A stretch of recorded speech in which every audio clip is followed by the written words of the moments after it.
Jésus est en vie. Le livre de la Genèse chapitre 13.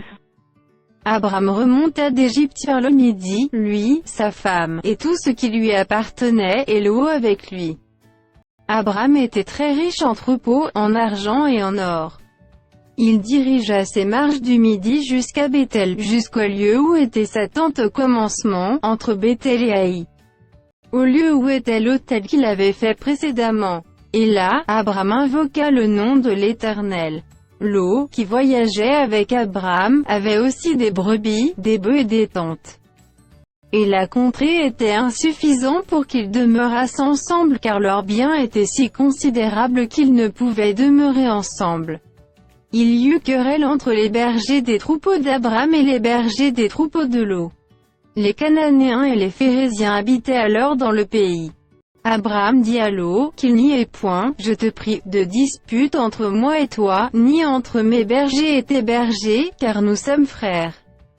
Tout le pays n'est-il pas devant toi? Sépare-toi donc de moi, si tu vas à gauche, j'irai à droite, si tu vas à droite, j'irai à gauche. Lot leva les yeux, et vit toute la plaine du Jourdain, qui était entièrement arrosée. Avant que l'Éternel eût détruit Sodome et Gomorrhe, c'était, jusqu'à Tsoar, comme un jardin de l'Éternel, comme le pays d'Égypte. Lot choisit pour lui toute la plaine du Jourdain, et il s'avança vers l'Orient. C'est ainsi qu'ils se séparèrent l'un de l'autre. Abram habita dans le pays de Canaan, et Lot habita dans les villes de la plaine, et dressa ses tentes jusqu'à Sodome.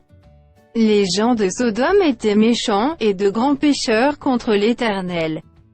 L'Éternel dit à Abram, après que Lot se fut séparé de lui, lève les yeux, et, du lieu où tu es, regarde vers le nord et le midi, vers l'Orient et l'Occident.